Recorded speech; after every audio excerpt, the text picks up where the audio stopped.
एक जमाने में पहाड़ियों और सरसब्ज जंगलों के दरमियान वाक़ एक पुराने गांव में रपेंजल नामी एक लड़की रहती थी।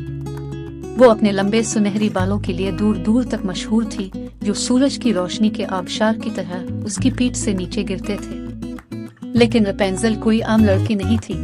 उसके पास एक नादिर तोहफा था जो उसे अपनी माँ से विरासत में मिला था, एक ऐसा तोहफा जिसने इसके बालों को लामुतनाही बढ़ने दिया।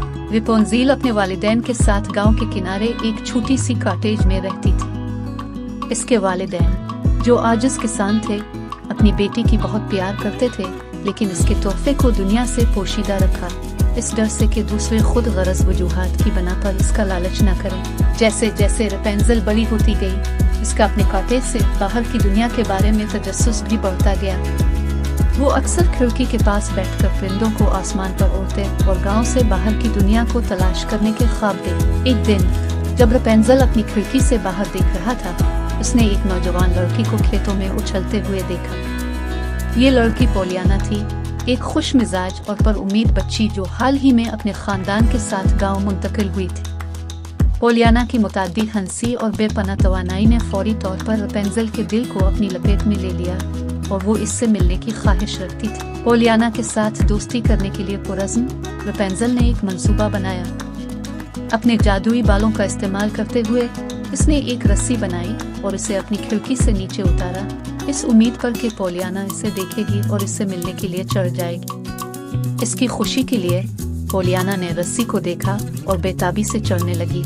उसकी हंसी हुआ में मौसीकी की तरह बज रही थी। पोलियाना जब रपेंजल की खिड़की तक पहुंची तो इसका पुरतपाक मुस्कुराहट के साथ इस्तकबाल किया गया। दोनों लड़कियां तेजी से बेहतरीन दोस्त बन गईं, अपने दिन जंगल की तलाश में, तितलियों का पीछा करने और एक दूसरे के साथ अपनी उम्मीदों और ख्वाबों को बांटने में गुजारी। लेकिन इनकी खूबसूरत दोस्ती को जल्द ही ज़फ़रा नामी एक बदकार जादूगरनी की आमद से खतरा लाहिक हो गया।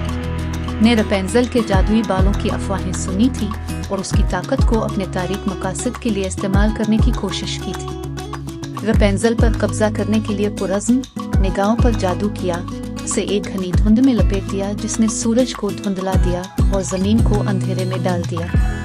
तो से घबराकर गांव वाले मदद के लिए रपेंजल की तरफ मुतवज्जे हुए। पोलियाना के साथ रपेंजल ने बहादुरी के साथ का मुकाबला किया, अपने जादुई बालों का इस्तेमाल करते हुए गांव के गिर्द हिफाजती बंद बांधा और जादूगरनी के सियाह बादलों को दूर किया। उनकी मुखालफत से मुश्तिल होकर ज़फ़रा ने अपनी तमाम तारीक ताकतें रपेंजल और पोलियाना पर उतार दी। लेकिन उनकी दोस्ती की ताकत किसी भी जादू से ज्यादा मजबूत साबित हुई और वो मिलकर जादूगरनी के खिलाफ लड़े, इसे गांव से हमेशा के लिए निकाल दिया। की शिकस्त और एक बार फिर गांव के महफूज होने के बाद रपेंजल और पोलियाना को हीरो के तौर पर सराहा गया। गांव वालों ने अपनी बहादुरी और दोस्ती की पायदार ताकत का जश्न मनाते हुए खुशी मनाई। और जैसा कि रपेंजल और पोलियाना एक दूसरे के साथ खड़े थे, सूरज को बादलों से टूटते हुए और दुनिया को अपनी सुनहरी रोशनी से मुनव्वर करते हुए देखते थे, वो जानते थे कि इससे कोई फर्क नहीं पड़ता कि आगे जो भी चैलेंजेस हों, वो हमेशा एक साथ उनका मुकाबला करेंगे। उनका रिश्ता अटूट और उनके दिल भरे हुए उम्मीद की